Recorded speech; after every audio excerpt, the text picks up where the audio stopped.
বন্ধুরা, গোটা বিশ্ব জানে হিন্দু ধর্মে একটি পবিত্র মাস হচ্ছে এই শ্রাবণ মাস। কারণ বন্ধুরা, এই শ্রাবণ মাসে সমুদ্র মন্থন থেকে উঠে আসা বীজ দেবাদিদেব মহাদেব পান করেছিলেন। তাই এই মাস ভগবান শিবকে অর্পণ করা হয়। শাস্ত্র মতে এই মাসে আমাদের করা সামান্য কিছু কাজ আমাদের দুর্ভাগ্য দূর করে সৌভাগ্যে রূপান্তরিত করতে পারে। তাই এই শ্রাবণ মাসকে মনস্কামনা পূরণের মাসও বলা হয়। ঠিক তেমনি এই মাসে করা আমাদের কিছু কাজ আমাদের সৌভাগ্যের পরিবর্তে দুর্ভাগ্যকে ডেকে আনতে পারে। হ্যাঁ বন্ধুরা, আমাদের জীবনে দুঃখ কষ্ট দারিদ্রতা আষ্টে পিষ্টে জড়িয়ে ধরতে পারে। তাই শিব পুরাণে দেবাদিদেব মহাদেব বলেছে, এই শ্রাবণ মাস চলাকালীন যাই খান খিদেতে মরে গেলেও এই তিনটি খাবার ভুল করেও খাবেন না। আর যদি আপনারা এই জিনিসগুলিকে খাদ্য হিসাবে গ্রহণ করেন তাহলে সারা জীবন রোগে ভুগবেন, জ্বলে মরবেন। হ্যাঁ বন্ধুরা, আপনাদের কপাল চাবড়ানো ছাড়া আর কিছুই বাকি থাকবে না।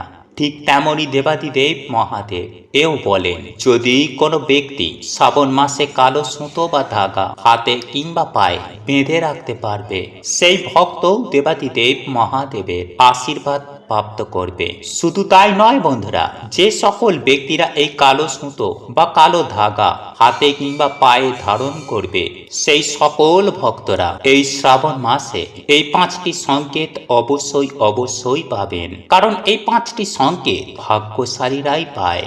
এই সংকেতগুলি আপনারা যদি পান তাহলে বুঝবেন আপনারা কোনো সাধারণ মানুষ নন। আর আপনারা যদি এই সংকেতগুলি পেয়ে থাকেন তাহলে কাউকে ভুল করেও বলবেন না। কারণ দেবাদিদেব মহাদেবের আশীর্বাদও কি পায়, আপনার ভালো সময় আসতে চলেছে। আপনি মহাদেবের আশীর্বাদে রাতারাতি কোটিপতি হয়ে উঠবেন। কারণ এই মাসে যে ব্যক্তি এই 5টি সংকেতের মধ্যে যে কোনো একটি সংকেত যদি পান তাহলে এর মানে হলো স্বয়ং দেবাদিদেব মহাদেব সেই ব্যক্তির বাড়িতে আগমন করেছে। হ্যাঁ বন্ধুরা, ভক্তের ডাকে ভগবানকেও স্বয়ং ভক্তের বাড়িতে আসতে হয়। আর তিনি তো ভোলা না, ভক্ত তার ভক্তি করবে আর তিনি আসবেন না, এমনটা হতেই পারে না। তাই ভগবান শিব সেই বাড়িতে আসার আগে তিনি তার ভক্তদের বিভিন্ন রকমের সংকেত দেন। এবং যখন তিনি আপনাদের বাড়িতে আসবেন তখন বন্ধুরা এই সংকেতগুলি দেখে আপনারা বুঝতে পারবেন যে আপনাদের বাড়িতে স্বয়ং মহাদেবের কৃপা হয়েছে এবং আপনাদের জীবন থেকে এবার সমস্ত রকমের দুঃখ কষ্ট দারিদ্রতা এমনকি রোগ ব্যাধিরও নাশ, আপনাদের জীবনে ভালো সময় আসতে চলেছে। তাই বন্ধুরা, আপনারা দেবাদিদেব মহাদেবের কৃপা প্রাপ্ত করার জন্য একবার কমেন্টে মন থেকে লিখুন ওম নমঃ শিবায়, হর হর মহাদেব। এবং বন্ধুরা, এই রকম আরো ভিডিও পাওয়ার জন্য আমাদের চ্যানেলটি সাবস্ক্রাইব করে পাশে থাকা নোটিফিকেশন বেল আইকনটি অন করে রাখতে একদমই ভুলবেন না। তাহলে আপনারা নতুন কিছু জানতে পারবেন, নতুন কিছু শিখতে পারবেন। চলুন বন্ধুরা, এইবার আমরা দেখে নিই যে এই মাসে আপনারা কোন সংকেতগুলি পেলে বুঝবেন যে আপনাদের ওপর স্বয়ং মহাদেবের কৃপা হয়েছে কিনা। নাম্বার 1, বন্ধুরা, যদি এই মাসে যখন দেবাদিদেব মহাদেবের পুজো অর্চনা করছিলেন তখন যদি আপনি আপনার শিবলিঙ্গের আশেপাশে কালো রঙের পিঁপড়ে দেখতে পান এবং তারা যদি আপনাদের ঠাকুর ঘরে বা শিবলিঙ্গের আশেপাশে ঘোরে, তাহলে এর মানে বন্ধুরা আপনাদের শিবলিঙ্গ এইবার জাগৃত হয়ে গেছে। মানে আপনাদের বাড়ির শিবলিঙ্গে শিবতত্ত্বের প্রবেশ ঘটেছে, যা আমরা এত জ্ঞানী হওয়ার সত্ত্বেও তা অনুভব করতে পারিনি, কিন্তু সামান্য একটি পিঁপড়ে তা অনুভব করেছে। আসলে বন্ধুরা, পিঁপড়ে আমাদের আশেপাশে থাকা এনার্জি বা প্রকৃতিতে হওয়া কিছু ঘটনা তারা আগে থেকেই অনুভব করতে পারে। যেমন দেখবেন বৃষ্টি হবার আগেই পিঁপড়ে তা বুঝে যায়। তাই যখন শিবলিঙ্গে শিবতত্ত্বের প্রবেশ হয় তখন পিঁপড়ে বা এই সমস্ত জীবেরা শিবলিঙ্গের আশেপাশে ঘোরে। নাম্বার 2, বাড়িতে গরুর আগমন হওয়া বা নন্দী মহারাজের আগমন হওয়া। বন্ধুরা, নন্দী মহারাজ হলেন ভগবান শিবের দ্বার রক্ষক এবং ভগবান শিবের পরম ভক্ত। তাই এর জন্যই প্রত্যেক শিব মন্দিরের বাইরে নন্দী মহারাজ বিরাজ করেন। মানা হয় যে বাড়িতেই ভগবান শিবের আগমন হয় সেই বাড়িতেই সবার প্রথমে নন্দী মহারাজ আসেন। তাই যদি বন্ধুরা আপনাদের বাড়িতে এই মাসে গরু বা নন্দী মহারাজকে দেখতে পান, তাহলে অন্ততপক্ষে রুটি ও জল দিতে একদমই ভুলবেন না। এবং এই মাসে যদি নন্দী মহারাজকে যদি মিষ্টি মুখ করানো যায়, তাহলে এতে ভগবান শিব বন্ধুরা খুবই প্রসন্ন হন। ফলে আমাদের মনের বাসনা তিনি খুব তাড়াতাড়ি পূর্ণ করে দেন।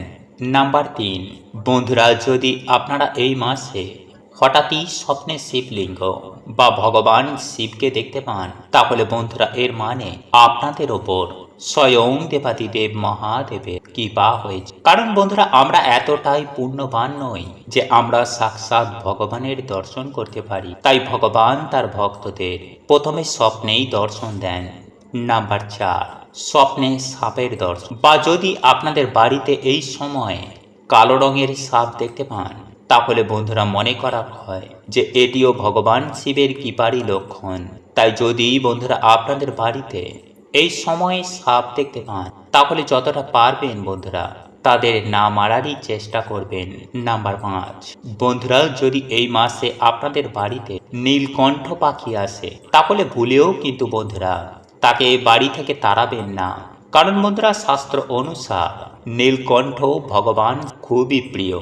তাই বাড়িতে নীলকণ্ঠ পাখির আসা ভগবান শিবের আসারই সংকেত দেন।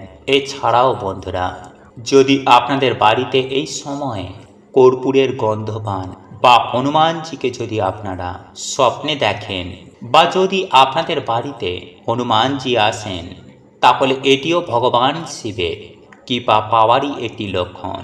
কারণ বন্ধুরা হনুমানজি হচ্ছেন স্বয়ং ভগবান শিবেরই অবতার। যাই হোক বন্ধুরা, এইবার আমি আপনাদেরকে জানিয়ে রাখি যে আপনারা দেখেছেন হয়তো যে বেশিরভাগ লোক হাতে নয়তো পায়ে কালো সুতো বা ধাগা বাঁধে। কিছু লোক তো আবার কালো ধাগাকে নিজের গলায়ও পরে। কিন্তু বন্ধুরা আপনারা কি জানেন যে এই সময়ে কেন মানুষেরা কালো ধাগা পরে? কেনই বা বাচ্চাদের কপালে কালো টিপ পরানো হয়? এখন হয়তো আপনাদের মনে একটি প্রশ্ন আসবে যে কালো রং তো অশুভর প্রতীক মনে করা হয়, তাহলে লোকেরা কেন কালো রঙে ধাগা বাঁধে? এর পেছনের উদ্দেশ্যই বা কি?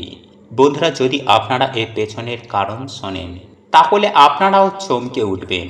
হ্যাঁ বন্ধুরা, আসলে এর পেছনে লুকিয়ে রয়েছে এক গভীর রহস্য। বন্ধুরা আজকের সময়ে কালো ধাগাকে মানুষেরা ফ্যাশন হিসাবে পরে, কিন্তু তার মধ্যে বেশিরভাগ লোক এটা জানে না যে এর পেছনের কারণ কি।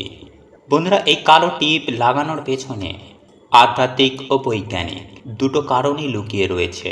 বন্ধুরা এই সৃষ্টিতে যেমন পজিটিভ এনার্জি রয়েছে, ঠিক তেমনই এই সৃষ্টিতে নেগেটিভ এনার্জিও রয়েছে। তাই আমাদের হিন্দু ধর্ম অনুসার কালো রং নেগেটিভ এনার্জি অর্থাৎ বাজে দৃষ্টি থেকে রক্ষা করে। আপনারা হয়তো অনেকেই ছোট বাচ্চাদের কপালে কালো টিপ দেখেছেন হয়তো, এবং আমাদের কপালেও ছোটবেলায় কালো টিপ দেওয়া হতো।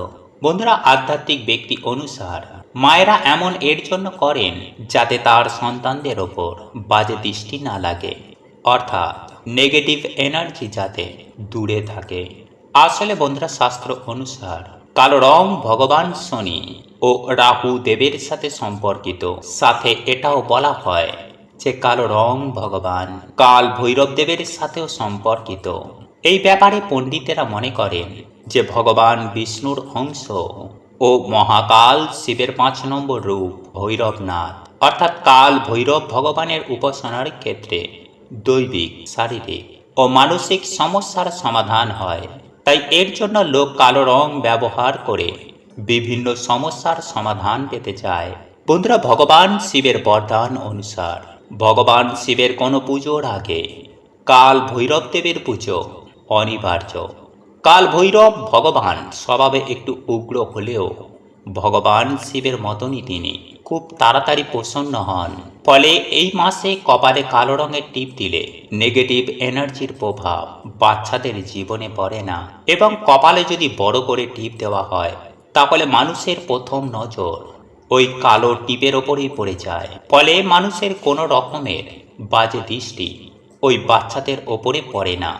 বন্ধুরা এটা তো হলো আধ্যাত্মিক কারণ। তো চলুন বন্ধুরা এইবার আমরা জেনে নিই বৈজ্ঞানিক কারণ।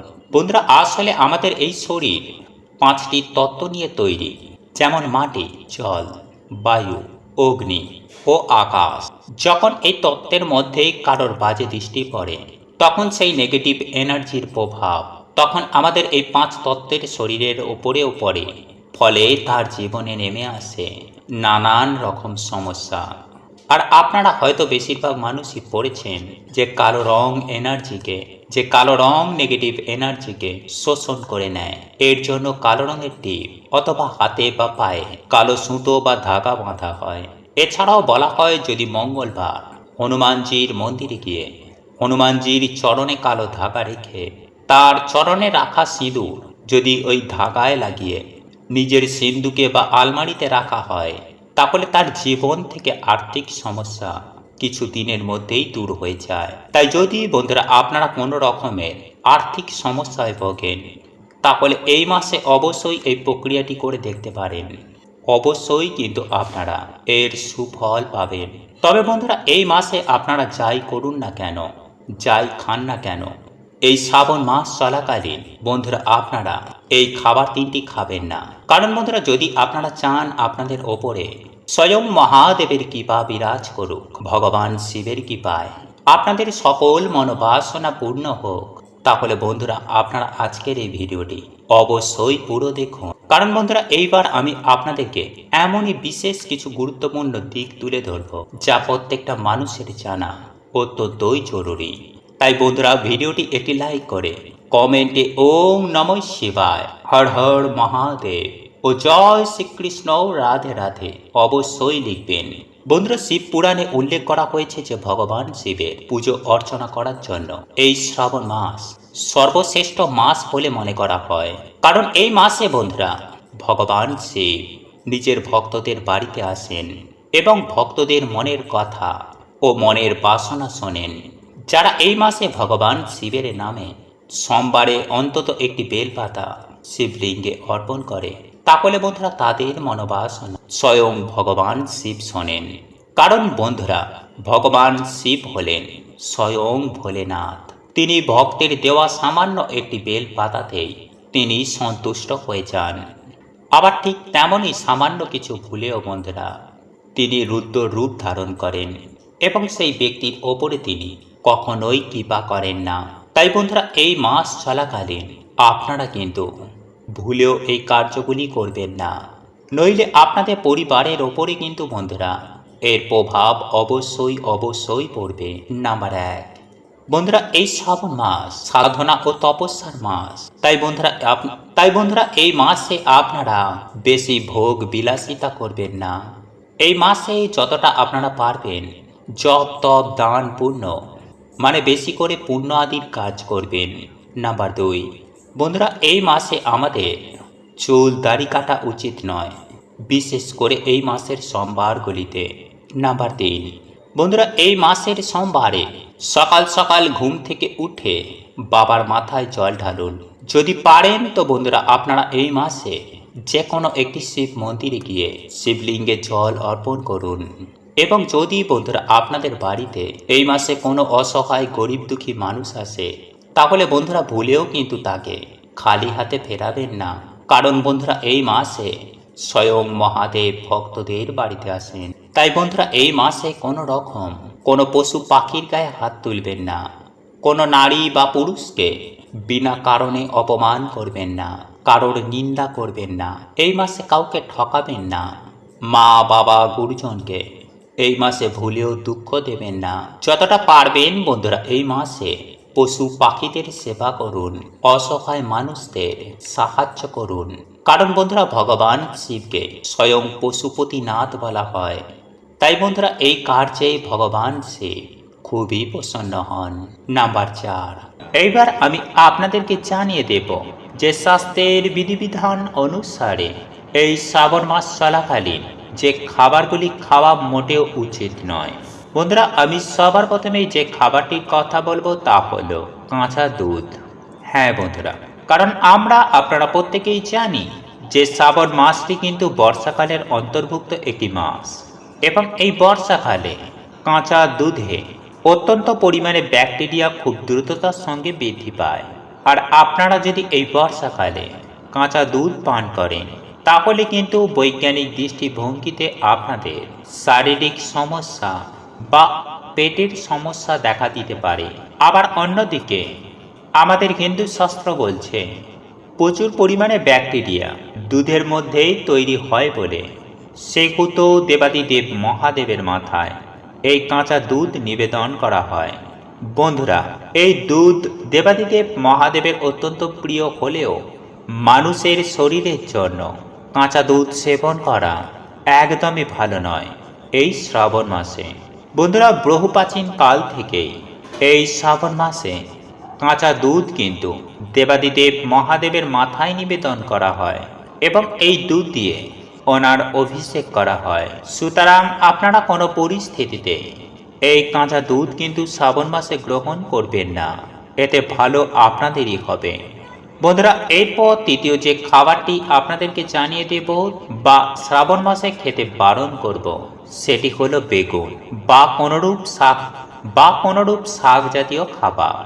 আগে হ্যাঁ বন্ধুরা, আপনারা কিন্তু এই শ্রাবণ মাস চলাকালীন ভুল করেও লাল শাক বা বেগুন মুখে তুলবেন না। বন্ধুরা, বৈজ্ঞানিক দৃষ্টিভঙ্গিতে যেহেতু বিপুল পরিমাণে ছত্রাক বা ব্যাকটেরিয়ার জন্ম হয় এই শাক সবজির ওপর এবং এই বেগুনের মধ্যে, বিশেষ করে শ্রাবণ মাসে, এই বর্ষার মাসে এই জিনিসগুলো কিন্তু মোটেও শরীরের জন্য খুব একটা উপযুক্ত নয়।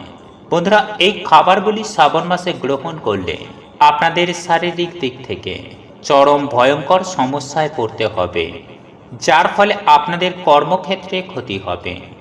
শরীর খারাপ থাকলে মন মেজাজ খারাপ হয়ে যাবে, ঈশ্বর বা ভগবানের প্রতি ভক্তি আসবে না, সব কাজে অলসতা বা আপনাদের শরীর খারাপের জন্য আপনারা কিন্তু আপনাদের ইম্পর্টেন্ট কাজগুলিকে মিস করে যাবেন।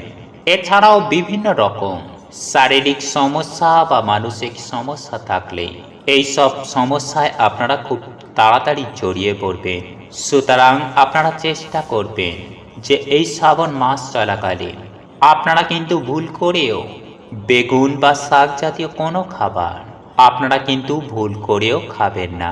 এবং বন্ধুরা, আপনারা এই মাসের সোমবারে কোনো রকমের আমিষ খাবার খাবেন না, পেঁয়াজ রসুন খাবেন না এবং কোনো রকমের মদ্যপান বা নেশা ভাঙ করবেন না। যদি আপনাদের শরীর ভালো থাকে তাহলে বন্ধুরা আপনারা এই মাসের যে কোনো সোমবারে ভগবান শিবের নামে আপনারা উপোস করতে পারেন। এতেই বন্ধুরা মহাপুণ্যের প্রাপ্তি হয়। ওম নমঃ শিবায়। হর হর মহাদেব। প্রভু আপনাদের সকলের মঙ্গল করুক। আপনারা সকলেই সুস্থ থাকবেন, ভালো থাকবেন। নমস্কার, ধন্যবাদ।